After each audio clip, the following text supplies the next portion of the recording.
Guys, I've made a big mistake. I recorded the old rugged cross like 8 years ago on guitar and mandolin, and someone finally pointed it out to me that I had not done it on banjo.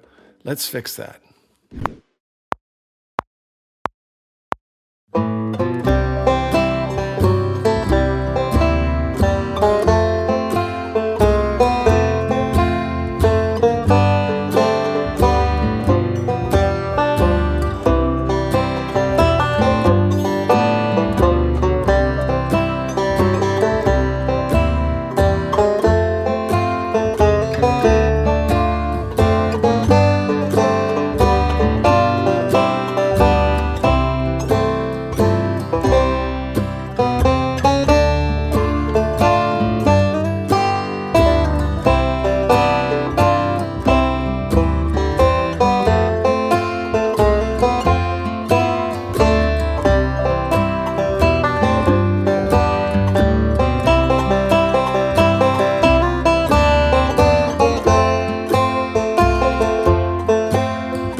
So this one is pretty accessible for all levels of players. It's pretty enough to be played in any setting, but I think simple enough for even beginners to try learning. It's in the key of C, but as we'll talk about, we're just in standard G tuning. Really, the trick is in the technique. All right, and we're going to talk a lot about this in the lesson. If you're not a Gold Pick member at banjobenclark.com, I would be honored to have you on board. I've got like 800 plus lessons over there on banjo, guitar, and mandolin. Just go to joinbanjoben.com. You can see all the benefits of becoming a Gold Pick member, including the tab downloads, all kinds of other things. Not enough time here to mention them all. All right, get your banjos, get tuned up to just standard G tuning, and let's jump into the old rugged cross in the key of C. All right, friends and neighbors, this one's in the key of C, but we're going to be in standard G tuning. We're just going to base ourselves out of that C chord. Now, as far as the chords that we're going to, I would say they're the fairly standard chords for what you'll run into for old rugged cross. But I do a couple of substitute chords here and there, but you can always modify that with whatever chords that you want. And we can talk about that as we go, but I must make a note that these chords match my guitar and mandolin versions, so that's why I stayed with these same substitute chord arrangement. All right, now the name of the game on these slow banjo songs, and this also is the case for like fingerstyle guitar, is that the actual fingerings themselves are not that difficult, but to make them sound good, you got to bring out the melody and create some phrasing and legato notes. That's a musical term meaning smooth legato notes, and that's mainly happening in your fret hand. And what I mean by that is by leaving fingers down as long as you can most of the time to let those tones ring out. So as we look at our first line here, you'll notice that when we follow that melody, that when we reach down for that fourth fret, that's kind of a stretch, right?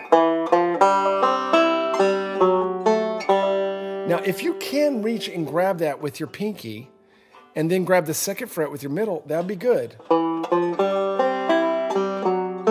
And the reason being, you can hold on to that C note, and that lets that C chord kind of ring out through that measure. If, however, you can't, it's okay. You can jump down and grab that 4-2 like that, but it's not going to sound quite as smooth. It is actually how I did it whenever I recorded it, just to give an example. But what I'm going to do is wait till the last possible second to jump to that position. And then right back. If you try to chop that up, you can hear the difference. That's not what we're after. Sometimes you've got to learn first just where to put your fingers, then you can work on the technique afterwards. But I just want to point that out right from the beginning. To get this really sounding pretty, we need to work on letting those notes ring out.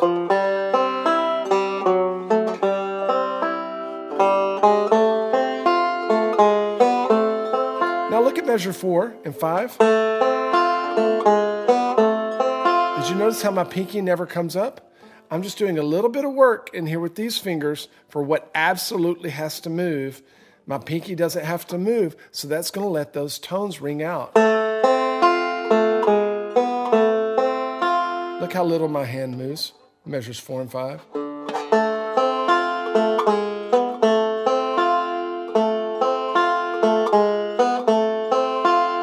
Let's try to play that whole line together. 1, 2.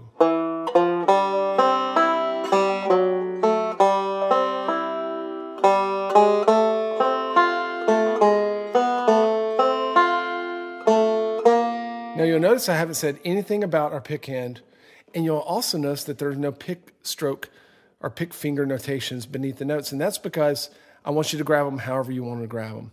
Next line, measure 6. You can copy how I do it, or you can do your own, but I'll often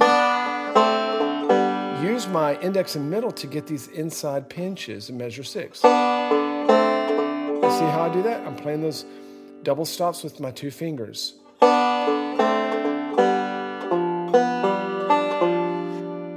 Trying to bring that melody out. What does the melody do? Right? So we're conscious of those notes.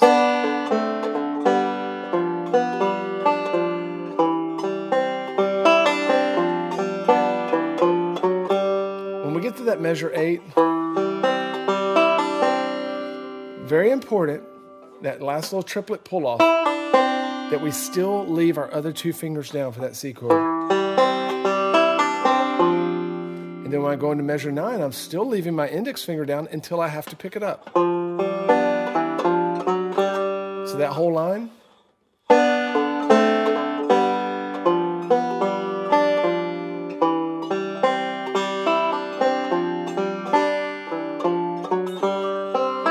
Okay, and we have some repeating starting in measure 10, except we're going to be a little bit busier.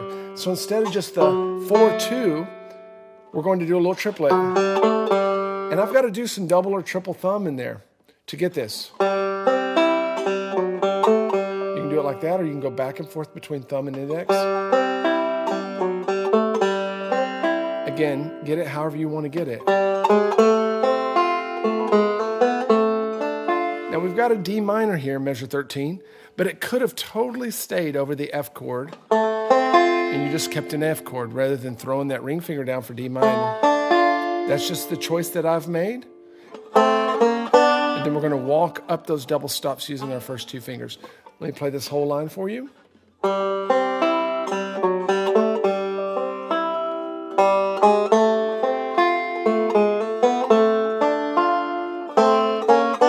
Just notice that in measure 12,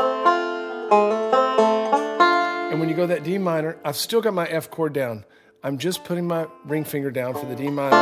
And that means that those double stops at the end of the line, your fingers are already down, aren't they? Already down. So don't make it harder on yourself than it has to be. Next line. Just lots of double stops. And when I get to 17, I like to do a little delayed pinch there. It almost sounds like a rake, doesn't it? But I'm doing it with my 3 fingers. So nothing too tough with this line. I just like to leave those double stops down until the next one's going to be played. I don't want this sound. That's all left hand, y'all. Nothing changes with my right hand, but I can make it smooth.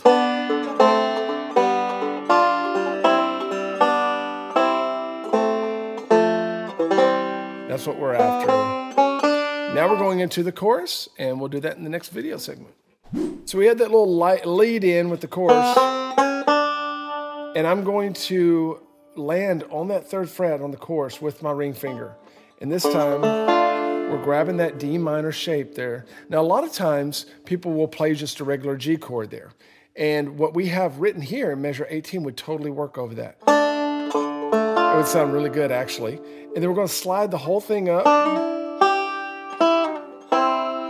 back down to the C. Now this slide in measure 19, I I'm wanting to try to make those slides drag out, and it's like it's singing.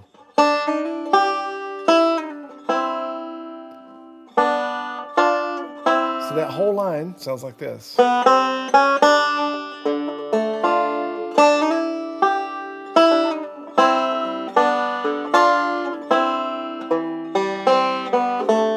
Next line, go into the F chord.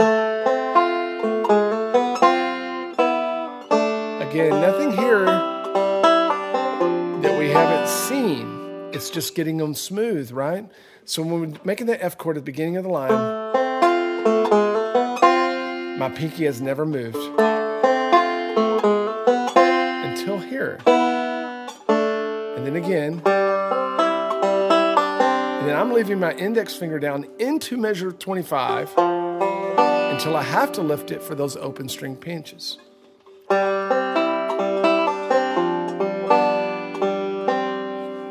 I love those overtones just ringing, right?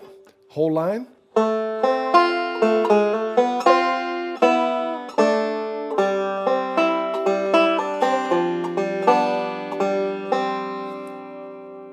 Next line, oh no, we haven't seen this yet, but we're going to do 3 triplets in a row, just backward rolls.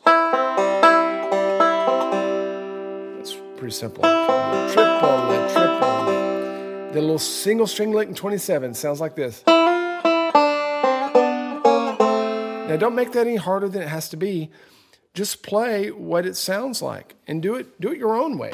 But I'm doing a quick slide up into that 3rd fret with my ring finger. Then walking it right down the scale.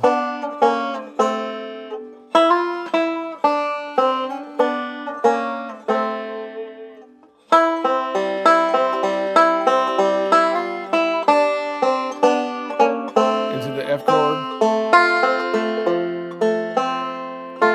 So that 28 and 29 is all F chord. Let's play that whole line together. Nice and slow. Ready, go.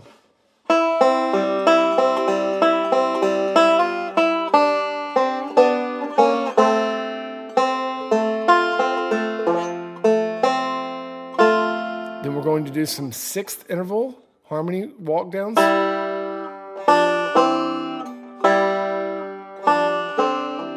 Just a little bit of a finger twister, but you'll get it. And then the rest of this line is very easy. Stuff we've seen already. And the reason why I'm going to that G7 and 33 is because we're going to do a tag. But if you weren't going to do a tag, it would end there and after 30, 32. I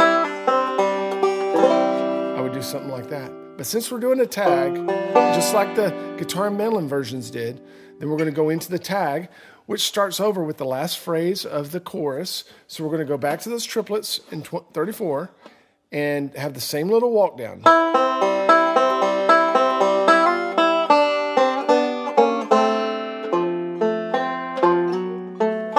Now we're sliding into a D7, which is definitely proprietary, I think, to my version.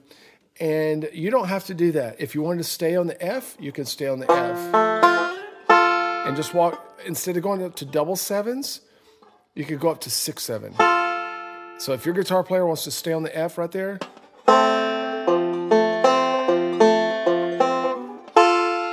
totally fine. The whole line.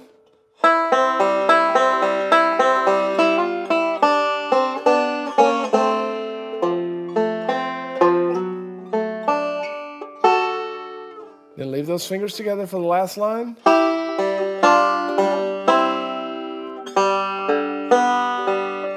Stuff you've already seen.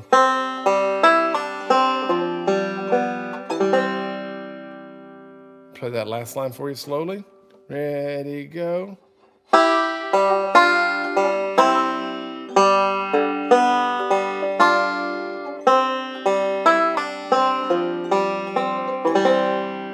Oops, it should have been open 2nd string.